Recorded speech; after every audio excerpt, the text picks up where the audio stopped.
Bom dia, boa tarde, queridos irmãos. Aqui é Jorge Campos. Foi Pedro o primeiro Papa? Isto é uma questão de primazia papal. E eu estou a falar hoje acerca deste assunto para demonstrar um ponto importante, um princípio importante das igrejas.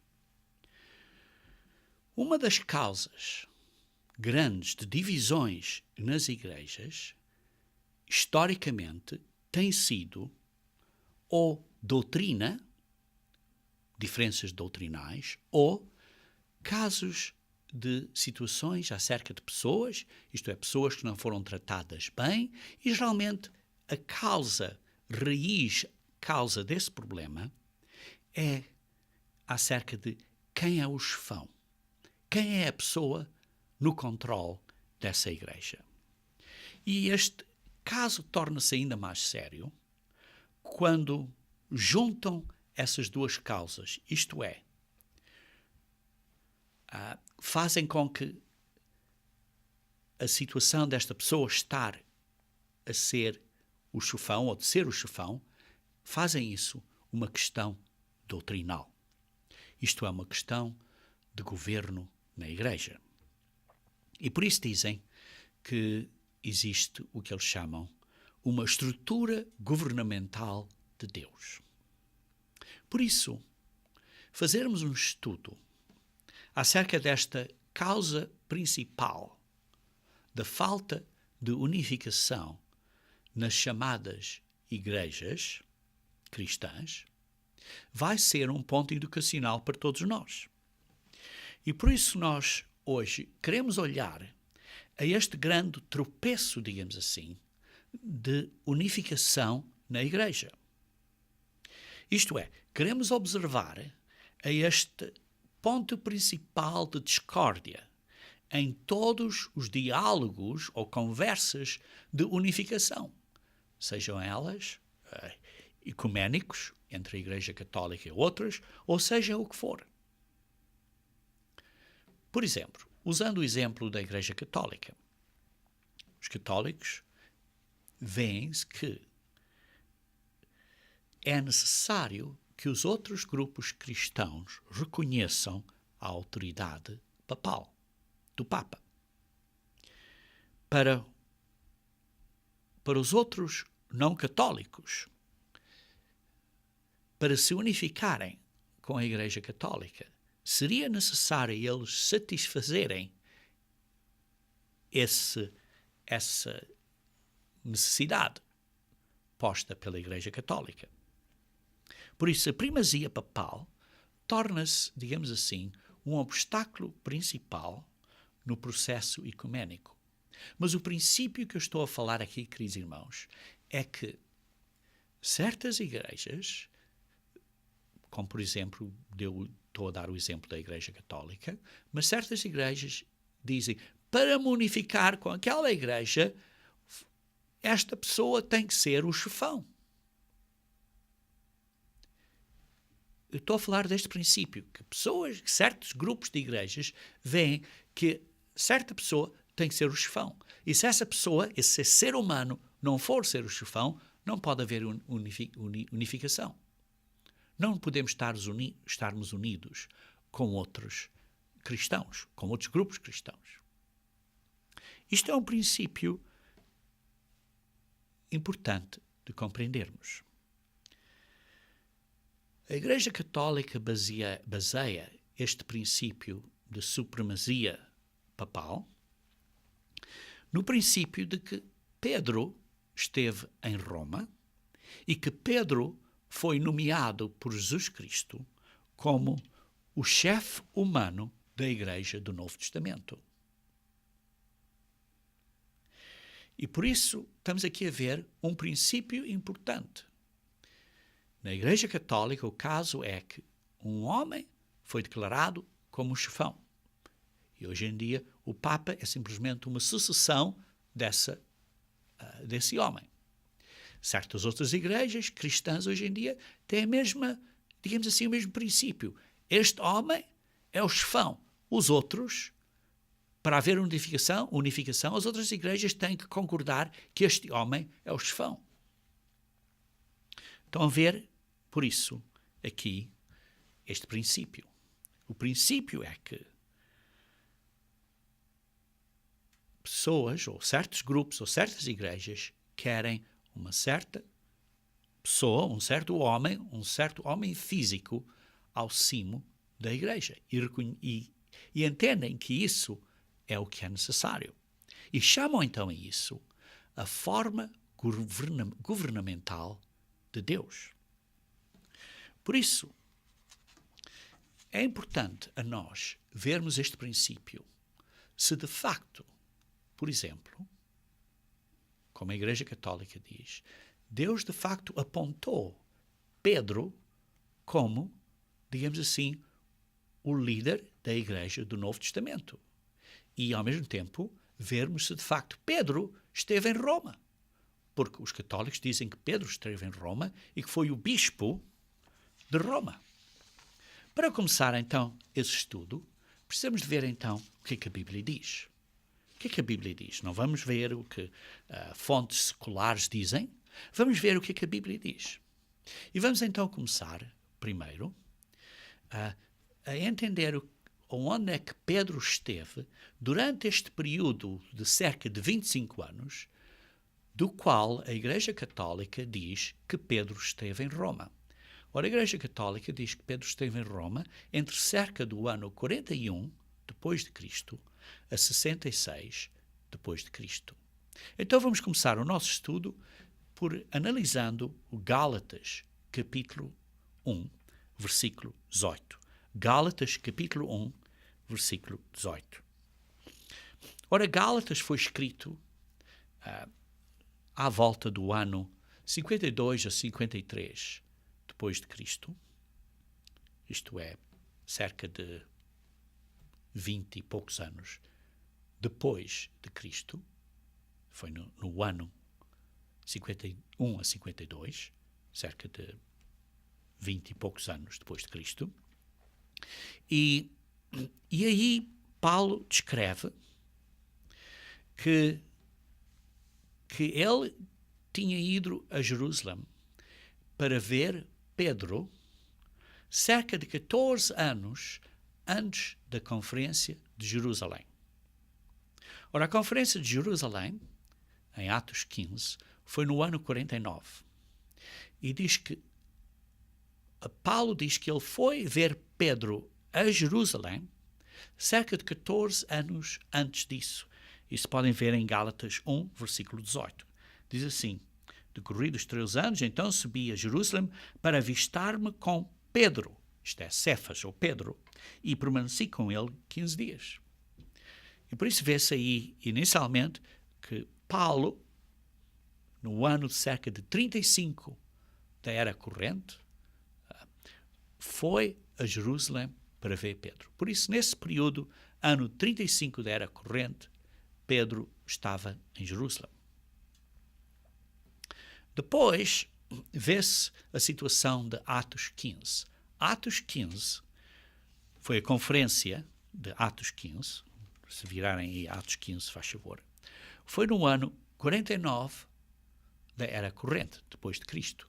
Isto é, o ano 49, visto que Cristo nasceu cerca do ano menos 4, ou 4 antes de Cristo. Ele morreu cerca no ano 31 da era corrente, e por isso vê-se que no ano 49 teria sido cerca de, digamos assim, uns 18 anos depois de Cristo ter morrido, na conferência de Atos 15. Então lê-se aí, na conferência, por exemplo, em versículo 2, tendo havido da parte de Paulo e Barnabé contenda e não pequena discussão com eles, resolveram que esses dois e alguns outros, dentre eles, subissem a Jerusalém, aos apóstolos e presbíteros. Isto é um fato histórico que foi no ano 49 da era corrente. Ora, os católicos dizem que Pedro estava em Roma entre 41 a 66 da Era Corrente, por 25 anos. Entre 41 e 66. Ora, esta conferência foi no ano 49. E Paulo foi a Jerusalém para falar com os apóstolos e presbíteros com respeito a esta questão que eles tinham.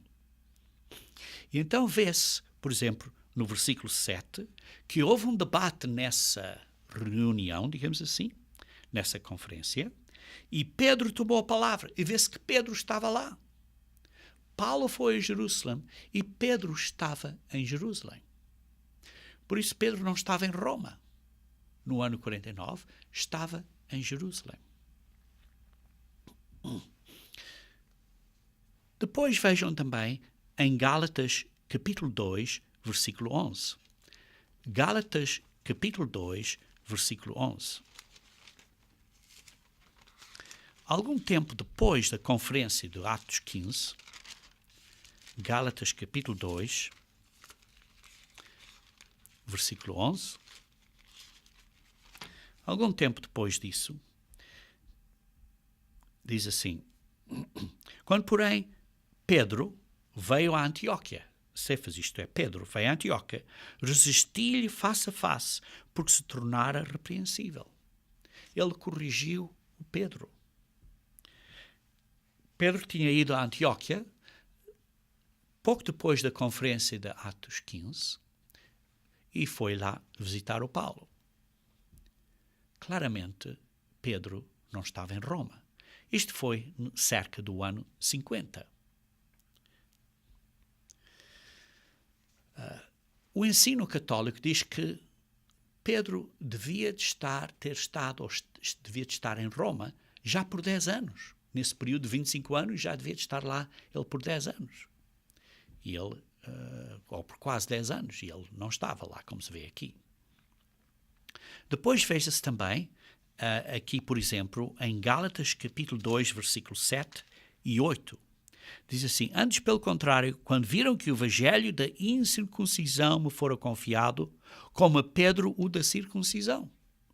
Pois aquele que operou eficazmente em Pedro para o apostolado da circuncisão, também operou eficazmente em mim para com os gentios. Vê-se aqui que Pedro tinha uma certa responsabilidade dada por ele, mas que não era para ir para os gentios, que não era para ir aos que não tinham sido circuncisados. Ora, Roma era, de uma maneira geral, uma congregação gentia. Por isso, Pedro não podia estar em Roma. Agora vejamos a carta que Paulo escreveu aos Romanos. Virem-se, faz favor, Romanos capítulo 1. Romanos capítulo 1. A carta que Paulo escreveu aos Romanos. Ora, Paulo escreveu esta carta em cerca do ano 57 depois de Cristo. Uma vez mais, é neste período de 41 a 66. No ano 57 depois de Cristo. Vejam aqui Romanos capítulo 1, versículo 7, diz assim: a todos os chamados de Deus que estáis em Roma. Por isso está a escrever esta carta aos chamados de Deus que estão em Roma, aos cristãos que estão chamados à Igreja de Deus que estavam em Roma. Chamados para ser santos, graças a vós outros e paz da parte de Deus, nosso Pai, e do Senhor Jesus Cristo. Por isso, neste período, cerca do ano 57, ele escreveu aos Romanos. Mas note como, ao fim desta carta dos Romanos, no capítulo 16, ao fim, quando fechando esta carta, ele então envia ou manda cumprimentos a 27 pessoas. Vejam no Romanos capítulo 16, versículos 3 até 16. Diz assim: saudai Priscila e Aquila. Depois diz, saudai igualmente a igreja que se reúne em casa deles. Saudai, meus queridos, Hipéneto. Depois saudai Maria. Saudai Andrónico e Júnias. Saudai Ampliato. Saudai Urbano. E ele continua. E ele dá saudações a 27 pessoas que estavam em Roma, isto é, no ano 57 da Era Corrente. Mas ele não menciona saudações a Pedro. Esqueceu-se de dar cumprimentos ao bispo de Roma? Está claro que não. Porque se ele tivesse feito isso, estava a insultá-lo e certamente os leitores estariam chocados que ele cumprimentava a todas as outras pessoas, mas não cumprimentava o bispo. Está claro que esta é outra prova que Pedro não estava em Roma neste período de 57 da Era Corrente, isto é, de 57 depois de Cristo, dos anos depois de Cristo. Vejamos também, por exemplo, em Atos capítulo 28. Em Atos capítulo 28, vê-se Atos 28, vê-se quando Paulo foi a Roma. Ora, Paulo foi a Roma depois da terceira viagem, isto é, digamos assim, na quarta viagem, se podemos chamar isso uma viagem, porque já era um prisioneiro. E ele então chegou a Roma. E vê-se aí então Atos, capítulo 28, versículos 16 a 20, que quando ele chegou lá como um prisioneiro, isto é, no ano 60 da Era Corrente, ano 60 depois de Cristo, que teria sido durante o período em que os católicos dizem que Pedro era o bispo de Roma, porque eles dizem que era bispo de Roma entre 41 a 66 da Era Corrente. E Paulo chegou lá como um prisioneiro no ano 60 da Era Corrente. E Paulo chamou os líderes da comunidade judaica em Roma para falar com eles, como vem aqui em Atos 28, versículos 16 a 20. Diz assim, uma vez em Roma, foi permitido a Paulo morar por sua conta, tendo em sua companhia o soldado que o guardava. 3 dias depois, ele convocou os principais dos judeus. E quando se reuniram, lhes disse, varões, irmãos, nada havendo feito contra o povo ou contra os costumes paternos, contudo, vim preso desde Jerusalém, entregue nas mãos dos romanos, os quais, havendo-me interrogado, quiseram soltar-me sobre a preliminar de não haver em mim nenhum crime passível de morte, mas diante da oposição dos judeus senti-me compelido a apelar a César, não tendo eu, porém, nada que acusar minha nação. Foi por isso que vos chamei vocês, os líderes judaicos aqui em Roma, para vos ver e falar, porque é pela esperança de Israel que estou preso com esta cadeia. Que é pela esperança, a esperança para o povo israelita, que é Jesus Cristo. Que é por esta esperança que estou preso. Vê-se que é aqui que ele então chamou os líderes da comunidade judaica para falar com eles. E sim, eles vieram. Como se vê, eles vieram.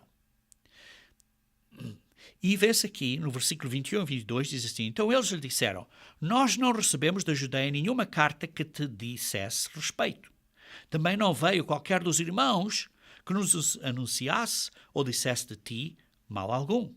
Contudo, gostaríamos de ouvir o que pensas, porque, na verdade, é corrente a respeito desta seita, isto é, dos cristãos, do cristianismo, que chamavam uma seita, que por toda a parte é ela impugnada. Porque entre os judeus estão a dizer mal dos cristãos, mas nós não sabemos o que é isso, por isso fala-nos acerca disso. Minha pergunta é, se Pedro já estivesse em Roma, como bispo de Roma, há 20 anos, por um período de já 20 anos, porque lembrem-se, isto foi no ano, quando Paulo chegou a Roma, foi no ano 60 da Era Corrente, e eles dizem que Pedro devia ter estado lá desde o ano 41 a 66, por isso Pedro já estava lá praticamente há uns 20 anos. Então, como é que os líderes judaicos não eram familiares com os ensinamentos do que eles chamavam como diz aqui, desta seita? Como é que eles não estavam familiares com os ensinamentos dos cristãos? Simplesmente, isto demonstra que Pedro não esteve em Roma. Então vejamos também o que Pedro, ele próprio, escreveu. E vejamos então a primeira epístola de Pedro, que foi escrita acerca do ano de 66 da Era Corrente, isto é, ano 66 depois de Cristo. No ano 66 da Era Corrente, que isto é mais ou menos o período em que os católicos dizem que foi a parte final de quando Pedro tinha estado em Roma como bispo de Roma. Aqui no ano 66 da Era Corrente, Pedro escreve esta epístola, que foi no período, ou no ano, em que Paulo tinha morrido. Isto é, no ano do martírio de Paulo, no ano 66 da Era Corrente. E vejam o que ele diz aqui no 1 Pedro, capítulo 5, versículo 13. 1 Pedro, capítulo 5, versículo 13. A falar dele, diz: aquele que se encontra em Babilônia, também eleita, vos sauda, como igualmente meu filho Marcos. Pedro estava a dizer que ele estava em Babilônia. Ora, a Babilônia era onde os judeus tinham sido levados cativos. Os judeus, o Reino do Sul, tinha sido levado cativos para a Babilônia. Alguns dos judeus voltaram para a Palestina, mas a maioria ficaram na Babilônia. E por isso um grande número de judeus, isto é, pessoas circuncisas, vivia na área da Babilônia. E por isso é que Pedro, como apóstolo aos circuncisos, aos judeus e israelitas, foi à Babilônia para falar com eles. E vê-se que ele não estava em Roma, mas estava em Babilônia, onde viviam muitos judeus, onde vivia uma grande comunidade judaica. E, queridos irmãos, isto não é uma referência à Babilônia, à grande Babilônia ou a Roma, não. Isto era referência à terra da Babilônia, que se encontra em Babilônia. Por isso, queridos irmãos, a Bíblia, vimos várias escrituras, vários pontos históricos, que durante este período de cerca de anos 41 a 66 da Era Corrente, isto é, depois de Cristo, nestes anos, que Pedro não esteve em Roma. E por isso vê-se que a Bíblia rejeita claramente esta tradição católica. A tradição católica, uma vez mais, é que Pedro foi para Roma cerca de 10 anos depois de Cristo ter sido crucificado. Isto é, no ano 41 da Era Corrente. E como vimos, isso não é correto. Outra parte desta declaração católica é que Pedro era o líder da Igreja do Novo Testamento. Isto é, baseado nisso, por isso Pedro foi o primeiro Papa. Mas foi, de facto, Pedro o líder da Igreja do Novo Testamento? Ou, digamos assim, foi, de facto, Pedro, foi ele, de facto, nomeado por Jesus como o primeiro Papa? Como o primeiro líder humano da Igreja? A escritura que os católicos usam para provar esse ponto de que Jesus Cristo apontou Pedro como líder da Igreja do Novo Testamento, isto é, como o primeiro Papa, a escritura que usam é Mateus, capítulo 16, versículo 18. Mateus, capítulo 16, versículo 18. Por isso vamos ver então a Mateus, capítulo 16, versículo 18. Diz assim: também eu te digo que tu és Pedro, e sobre esta pedra edificarei a minha igreja, e as portas do inferno não prevalecerão contra ela. Os católicos dizem que Pedro é esta pedra sobre a qual a igreja será edificada. É isso o que esta escritura diz? Diz esta escritura de facto que Pedro foi o primeiro Papa?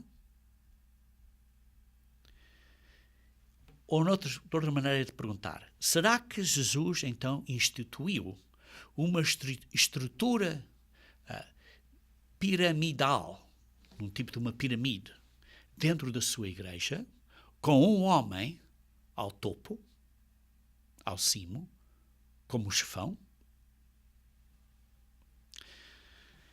Bem, um dos primeiros princípios do estudo bíblico para entendermos a Bíblia é que devemos de ler o versículo dentro do seu contexto. Então vamos ler este versículo, versículo 18 de Mateus 16, dentro do seu contexto. O seu contexto começa no versículo 13 do capítulo 16. Mateus 16, versículo 13. Diz assim: indo Jesus para os lados de Cesareia de Filipe, perguntou aos seus discípulos: quem diz o povo ser o Filho do Homem?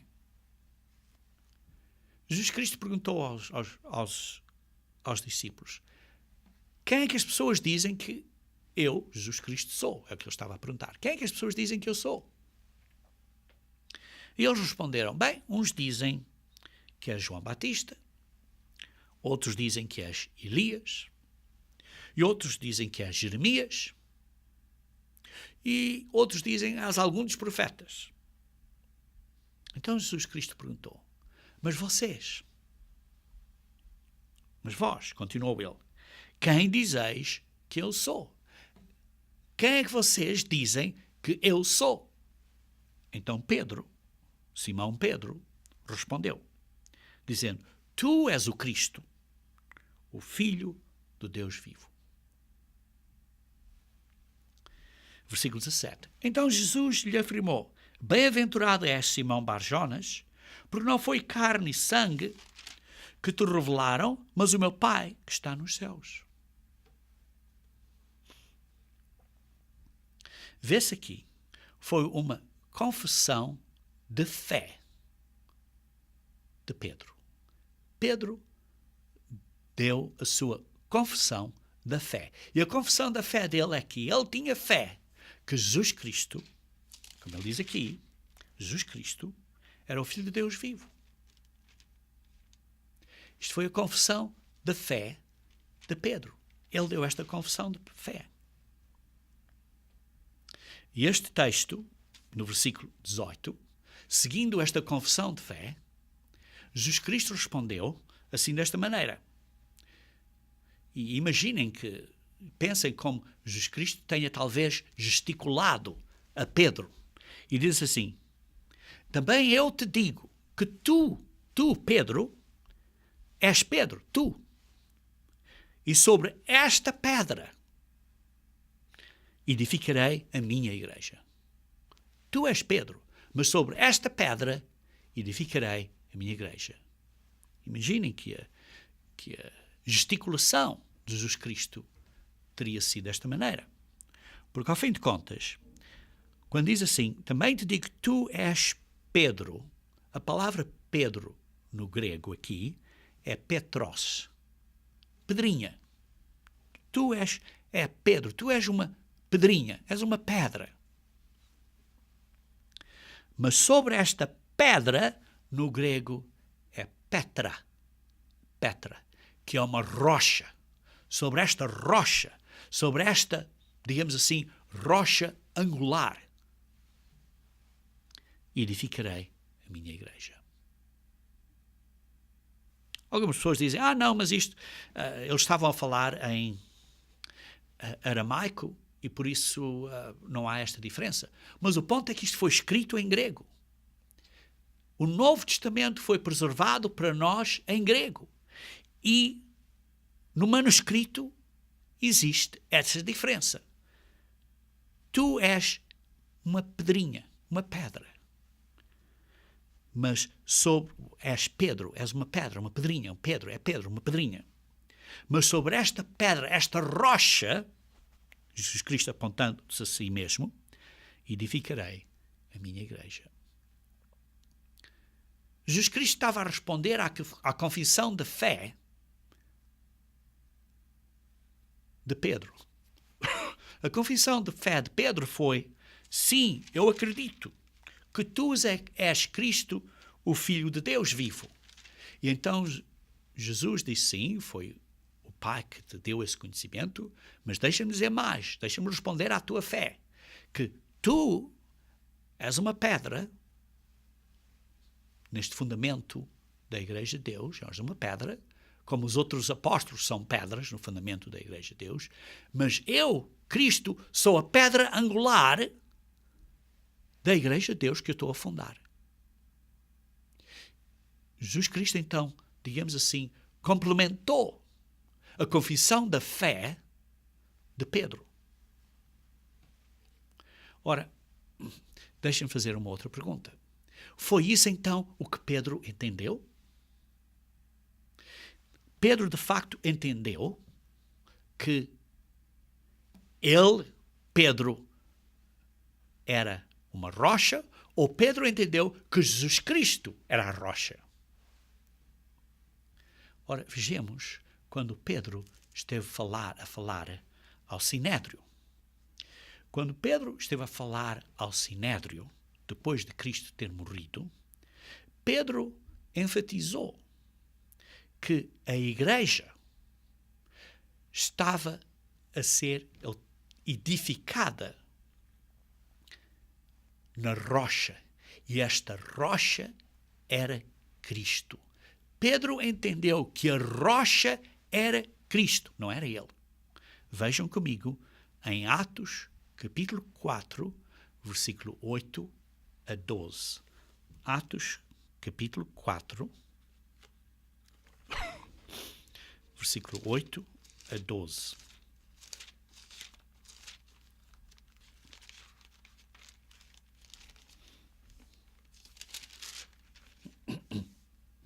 Diz assim: então Pedro, cheio do Espírito Santo, lhes disse, isto é ele falando ao Sinédrio, autoridades do povo e anciãos, visto que hoje somos interrogados a propósito de benefício feito a um homem enfermo e do modo por que foi curado, tomai conhecimento, vós todos e todo o povo de Israel, de que, em nome de Jesus Cristo, o Nazareno, a quem vocês crucificastes e a quem Deus ressuscitou dentre os mortos, sim, em seu nome, é que este está curado perante vós. Este Jesus é a pedra. Este Jesus é a pedra, rejeitada por vós, os construtores. Pedro reconheceu que Jesus é a pedra, rejeitada por vós, os construtores, a qual se tornou a pedra angular. É a rocha, pedra angular, sobre qual o resto do fundamento da igreja é construído, que é construído depois sobre a pedra angular, sobre os 12 apóstolos.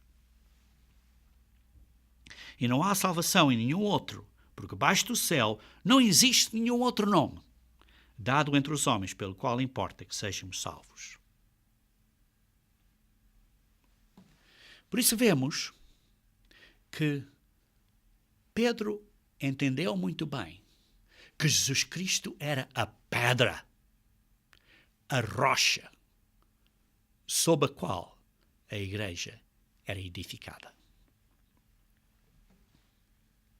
Vejam também que 35 anos depois, cerca do ano 66 da Era Corrente, Pedro disse a mesma coisa.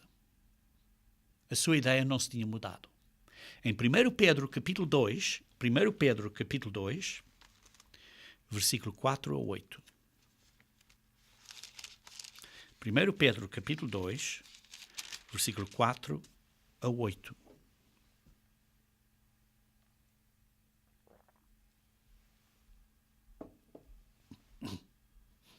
Chegando-vos para ele a pedra que vive, que este é Cristo, rejeitada assim pelos homens, mas para com Deus eleita e preciosa. Também vós mesmos, como pedrinhas, como pedras que vivem. Sois edificados casa espiritual para ser sacerdócio santo, a fim de oferecer sacrifícios espirituais agradáveis a Deus por intermédio de Jesus Cristo. Pois isto está na Escritura: eis que ponho em Sião uma pedra angular, que é Jesus Cristo, que é esta rocha sobre a qual fundou a Igreja de Deus. Uma pedra angular, eleita e preciosa, e quem nela crer não será de modo algum envergonhado. Para vós, portanto, os que crerdes, é preciosidade, mas para os descrentes, a pedra que os construtores rejeitaram, essa veio ser a principal pedra angular. Jesus Cristo, a pedra que os construtores rejeitaram, veio a ser a pedra angular, a pedra principal. Vemos que Pedro entendeu muito bem que ele não era esta rocha sob a qual a igreja seria fundada, mas que Jesus Cristo era a rocha sobre a qual a igreja era fundada. Como vimos, da base do contexto, lendo o contexto e lendo o que Pedro entendeu, isso demonstra que a pedra sobre a qual a igreja está a ser edificada é Jesus Cristo e não Pedro. Outro princípio do entendimento bíblico é considerar todos os versículos acerca desse assunto. E por isso existem mais versículos a suportar o ponto de que Jesus Cristo é a pedra angular. Vejam comigo, se faz favor, começando primeiro em Lucas 22.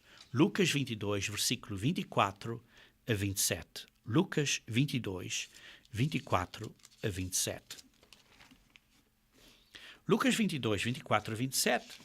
Aqui vê-se que havia, digamos assim, um argumento, uma disputa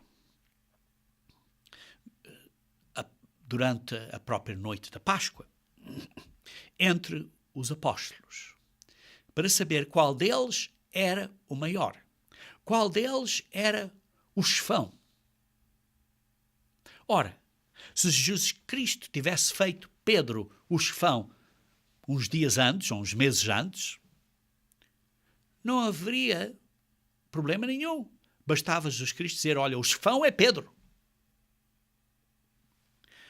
Porque diz assim, no versículo 24 de Lucas 22, diz assim: suscitaram também entre si uma discussão sobre qual deles seria o maior, qual deles seria o mais importante, o chefão. Mas Jesus lhes disse: os reis dos povos dominam sobre eles e os que exercem autoridade são chamados benfeitores. Mas vós não sois assim, pelo contrário, o maior, o mais importante entre vós, seja como menor, seja humilde, seja submisso, e aquele que dirige seja como que serve. Pois qual é maior? Quem está à mesa ou quem serve? Porventura não é quem está à mesa? Pois no meio de vós eu sou como quem serve. Jesus Cristo era o maior dentre eles e não era Pedro. Jesus Cristo é a pedra angular. Vejam também em 1 Coríntios, capítulo 3. 1 Coríntios, capítulo 3, versículo 9 a 11. 1 Coríntios, capítulo 3, versículo 9 a 11. 1 Coríntios 3, versículo 9 a 11. Porque de Deus somos cooperadores, lavoura de Deus, edifício de Deus sois vós. Segundo a graça de Deus que me foi dada, lancei o fundamento como prudente construtor. E outro edifica sobre ele. Porém, cada um veja como edifica. Todos nós somos pedrinhas nesta construção da Igreja de Deus, do corpo de Cristo. Porque ninguém pode lançar outro fundamento.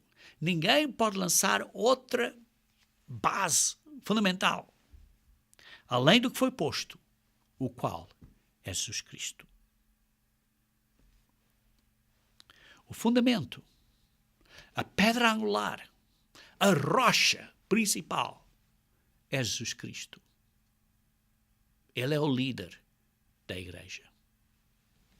Vejam também, um bocadinho mais adiante, no capítulo 10 de 1 Coríntios, capítulo 10, versículo 1 a 4. Ora, irmãos, não quero que ignoreis que nossos pais estiveram todos sob a nuvem e todos passaram pelo mar, tendo sido todos batizados, assim na nuvem como no mar, com respeito a Moisés. Todos eles comeram de um só manjar espiritual e beberam da mesma fonte espiritual, porque bebiam de uma pedra espiritual que os seguia, e a pedra era Cristo. A pedra é Cristo. Sobre esta pedra, Cristo, edificarei a minha igreja, foi o que Jesus Cristo disse em Mateus 16, 18. Vejam também na Apocalipse capítulo 21.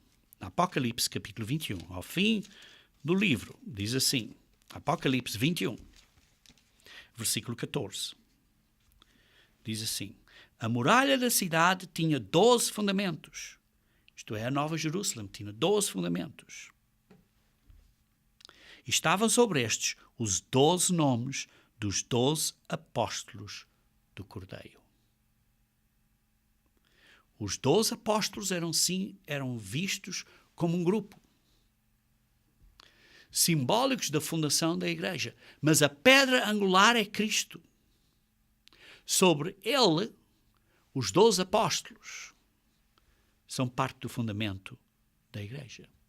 Os apóstolos e também os profetas. Vê-se aqui que Pedro não tinha preeminência sobre os outros apóstolos, mas que era igual aos outros. E até Paulo disse que a posição dele era igual à de Pedro. Vejam, por exemplo, em Gálatas, capítulo 2, versículo 6 a 9. Gálatas, capítulo 2, versículo 6 a 9. Gálatas, capítulo 2, versículo 6 a 9. Diz assim, aqueles que pareciam ter de maior influência, pois tinham sido outrora, não me interessa, Deus não aceita a aparência do homem, esses digo, que me pareciam ser alguma coisa, nada me acrescentaram. Antes, pelo contrário, quando viram que o evangelho da circuncisão me fora confiado, como a Pedro da circuncisão. Ele compara-se numa posição de responsabilidade igual à de Pedro, embora não fosse um dos 12 apóstolos. A responsabilidade, as coisas que tinham a fazer, a parte da obra que tinha a fazer, ele viu-se em posição semelhante à de Pedro. E por isso, Paulo não reconheceu, vê-se aqui, que Pedro fosse o chefão. Porque vê-se aqui que Paulo vê-se igual a Pedro. Queridos irmãos, vemos aqui por isso que os apóstolos não trabalharam numa hierarquia, mas, aliás, trabalharam como uma equipe. Trabalharam como uma equipe juntos, trabalho de equipe. Vejam, por exemplo, em Atos capítulo 6, versículo 2. Atos 6, versículo 2.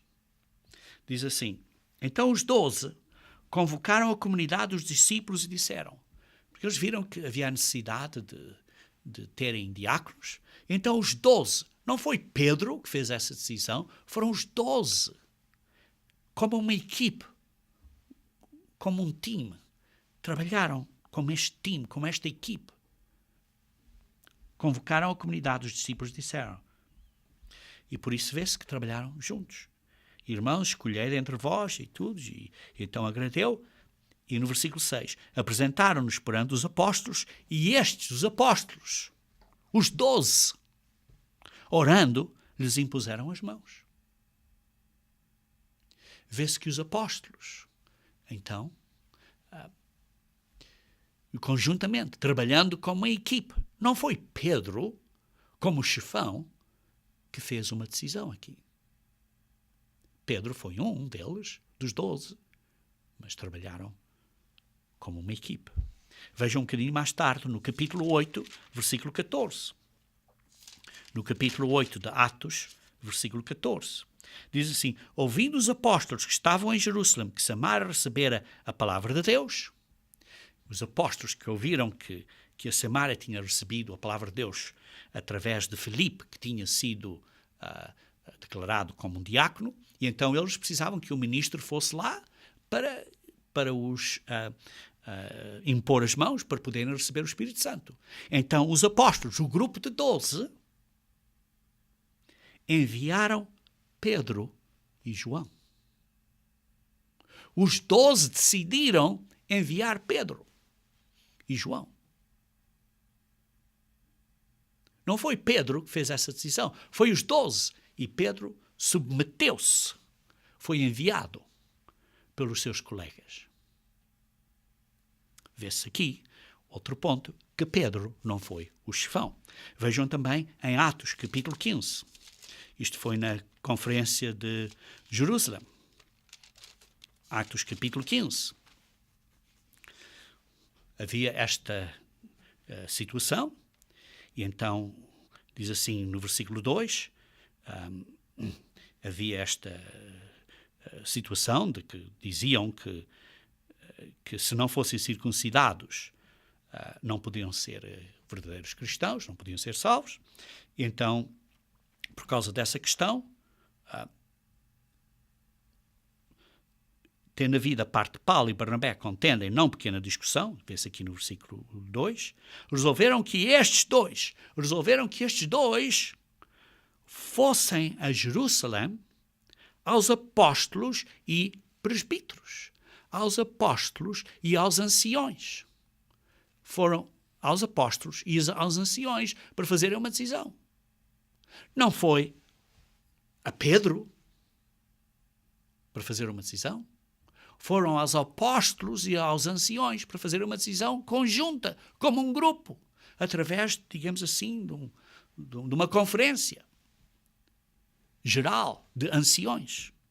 Houve uma conferência geral de anciões. E então estes anciões se reuniram para fazerem esta decisão. Pois vem aqui no versículo 7. Sim, houve um debate entre eles, falaram. E houve um período em que Pedro falou, como lê-se aqui no versículo 7. Pedro tomou a palavra e disse, disse o que tinha a dizer. E depois vê-se no versículo 12. E toda a multidão silenciou, passou a ouvir então a Barnabé e a Paulo. Depois foi Barnabé e Paulo que falou, que disse a sua parte da história. Deu a sua parte da história. E depois vê-se no versículo... e por isso vê-se que houve uma discussão aqui, uma conversa, né, nesta conferência, digamos assim. E discutiram isso. E depois chegaram a uma conclusão. E essa conclusão foi feita por Tiago. Tiago chegou à conclusão final, que vem assim no versículo 13. Depois que eles terminaram, falou Tiago dizendo, irmãos, atentai às minhas palavras. E ele então deu a sugestão. Tiago que talvez, digamos assim, fosse o chefe da mesa diretiva daquele grupo. E então Tiago disse, olha, isto é a minha sugestão. E então todos eles concordaram com a opinião de Tiago e então fizeram isso. Vê-se que não foi a decisão de Pedro. Ora, não foi Pedro então um líder? Sim, Pedro era um líder. Era um líder, tinha uma personalidade dominante e era um líder. Vejam, por exemplo, em Mateus capítulo 10, versículo 2. Diz assim, ora, os nomes dos 12 apóstolos são estes. Primeiro Simão, que era Pedro, por sobrenome Pedro, e André, seu irmão, depois Tiago, etc, etc, etc. Ele tinha uma personalidade dominante e, por isso, muitas vezes ele era mencionado primeiro. Mas não queria dizer que ele fosse o apóstolo-chefe. Não quer dizer isso que ele fosse o chefão. Não quer dizer isso que ele tivesse sido nominado por Jesus Cristo para ter a autoridade, digamos assim, papal. Não. Sim, ela tinha uma pessoa de personalidade dominante, mas ele foi esperado, ou esperava, Jesus Cristo esperava, que ele suportasse a opinião dos outros apóstolos, trabalhasse com os outros e suportasse a opinião dos outros. Vejam comigo, se faz favor, em Lucas 22, versículo 31 a 32. Diz assim, Simão, eis que Satanás vos reclamou para vos peneirar como trigo. Eu, porém, roguei por ti, para que a tua fé não desfaleça. Tu, pois, quando te converteres, quando ficares convertido, porque ainda não és convertido, ainda tens uma mente carnal, mas quando te converteres, fortalece os teus irmãos. Trabalha com eles, trabalha com os teus colegas apóstolos e ajuda, dá-lhes força, porque tens esta personalidade dominante, usa essa personalidade de maneira positiva para ajudar os outros irmãos. Não quer dizer que ele fosse o chefão, mas quer dizer que devia de usar digamos assim, esse talento que ele tinha de uma maneira positiva para encorajar os outros. Na verdade, em Mateus 16, 18, onde estávamos a ler há pouco, em Mateus 16, versículo 18, vemos assim, também te digo, tu és Pedro, isto é uma pedrinha, uma pedra pequena, e sobre esta rocha, este padrão, que sou eu, Cristo, disse ele, edificarei a minha igreja. Depois de Jesus Cristo ter dito isso, pouco depois, vê-se que Jesus Cristo corrigiu Pedro de uma maneira muito forte, por causa de uma atitude incorreta que ele tinha acerca do sacrifício de Jesus Cristo que estava às portas. Vejam, por exemplo, no versículo 21 a 23. Desde esse tempo começou Jesus Cristo a mostrar aos seus discípulos que lhe era necessário seguir para Jerusalém e sofrer muitas coisas dos anciãos, dos principais sacerdotes e dos escribas, e de ser morto e ressuscitado no terceiro dia. E Pedro, falando-lhe à parte, começou a reprová-lo, a Jesus Cristo, dizendo, tem compaixão de ti, Senhor, isso de modo algum te acontecerá. Então, porque Pedro tinha esta atitude errada, entendimento errado acerca da necessidade do sacrifício de Jesus Cristo, Jesus Cristo voltou-se para Pedro e disse, arreda, Satanás, tu és para mim pedra de tropeço, porque não cogitas das coisas de Deus, e sim das dos homens. Vê-se que, pouco depois, Pedro foi corrigido fortemente.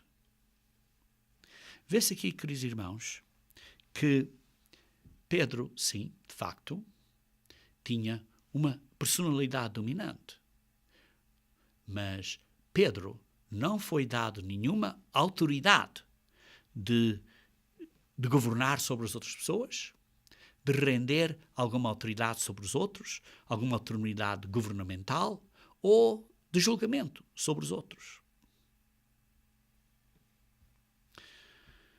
Pedro foi um líder entre os apóstolos, sim, mas ele não tinha autoridade governamental ou autoridade de julgamento sobre os seus colegas.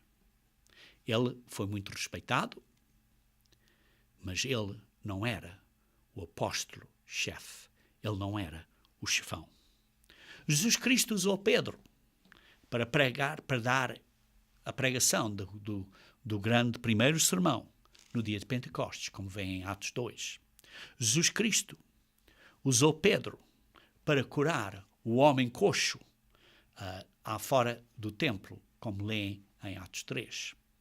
Jesus Cristo usou Pedro para abrir as portas da fé aos gentios, como leem em Atos 10.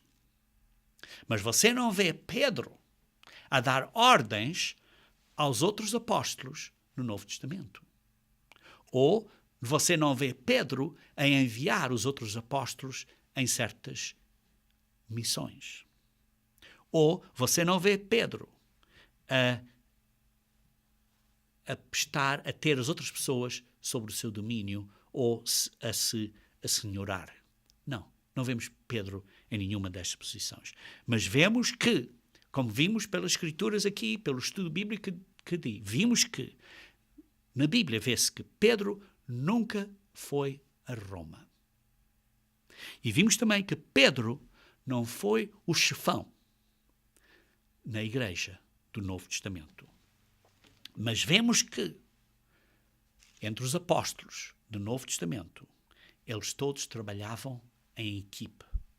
Eles trabalhavam como se fossem uma equipe, como lemos, por exemplo, em Atos 15, versículo 2, que foram aos apóstolos e aos presbíteros.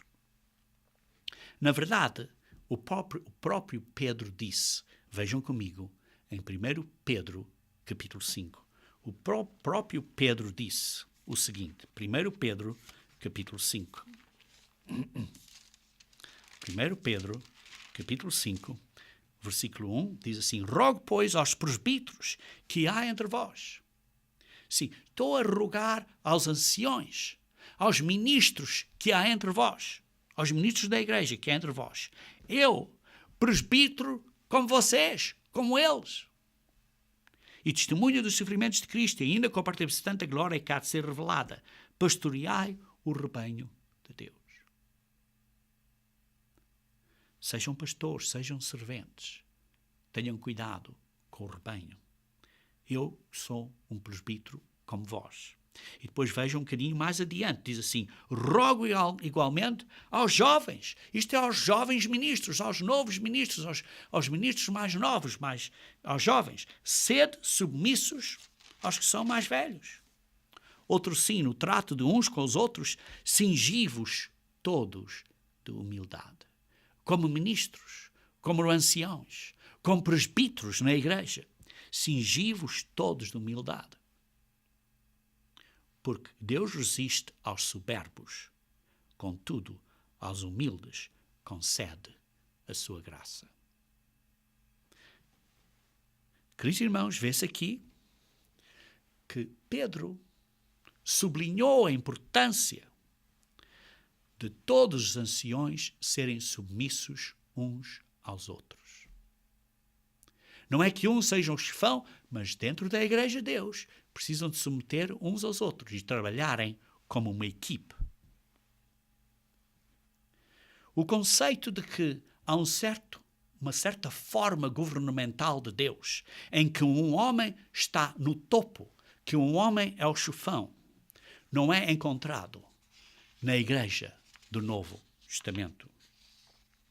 Jesus Cristo lembrou-nos de como devemos de evaluar as situações e as pessoas quando há divisão. Ou seja o que for. Vejam em que diz aqui em Mateus, capítulo 7. Mateus, capítulo 7. Como devemos de evaluar as pessoas e o que fazem e as situações. Mateus 7, versículo 18 a 20. Diz assim, não pode a árvore boa produzir frutos maus, nem a árvore má produzir frutos bons. Toda a árvore que não produz bom fruto é cortada e lançada ao fogo. Assim, pois, pelos seus frutos os conhecereis. Queridos irmãos, vimos pela história das igrejas durante os centenas de anos atrás, vimos que o resultado de preeminência de um homem sobre os outros na igreja causa e causou divisão. Ter uma intenção de ser uma preeminência sobre outros entre cristãos é uma fonte de controvérsia e divisão, é um mau fruto. É um mau fruto. Pois diz assim, pelos seus frutos os conhecereis. Vejam o que Cristo disse aqui em Marcos, capítulo 10, versículo 41. Marcos, capítulo 10, versículos 41 a 44. Diz assim: ouvindo isto, indignaram-se os 10 contra Tiago e João. Porquê? Porque um queria ser o chefão sobre outros, um queria estar ao lado esquerdo e outro ao lado direito, queriam ser os chefãos. Mas Jesus, chamando-os para junto de si, disse-lhe: sabeis que são considerados governadores, que são governados governadores dos povos. Tenham-nos sob seu domínio, e sobre eles os que maiorais exercem autoridade. Mas entre vós não é assim. Entre vós, anciãos, entre vós, membros da Igreja de Deus, não é assim. Pelo contrário, quem quiser tornar-se grande entre vós, será esse o que vos sirva. Se quem quiser ser o primeiro entre vós, será servo de todos. Queridos irmãos, Jesus Cristo disse que precisamos de nos submeter uns aos outros e servir uns aos outros. O relacionamento que existia na Igreja do Novo Testamento entre os apóstolos, entre Pedro e os outros apóstolos e entre Paulo também, foi um relacionamento de trabalharem em equipe em vez de terem disputas sobre quem é que estava em autoridade.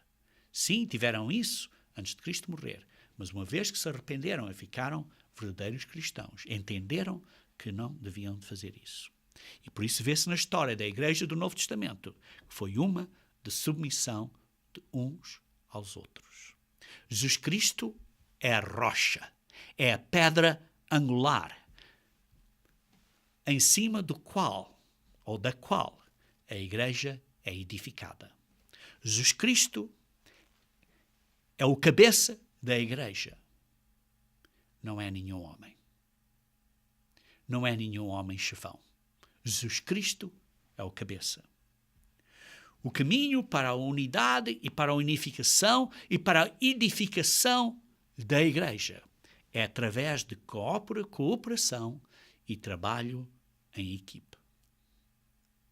Por exemplo, no corpo humano, cada membro, braço, mãos, pés, joelhos, juntas, articulações, seja o que for, cada membro, cada músculo faz a sua parte para o bem do corpo.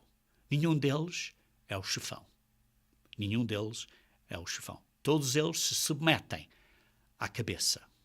Igualmente, no corpo de Cristo, que é a Igreja de Deus, todos nós nos devemos de submeter à cabeça que é Cristo. Tal como diz em Efésios, capítulo 4, versículo 16. Diz assim: todo o corpo, debaixo de Cristo, o cabeça, é bem ajustado e consolidado pelo auxílio de toda junta, segundo a justa cooperação de cada parte, efetua o seu próprio aumento para a edificação de si mesmo em amor.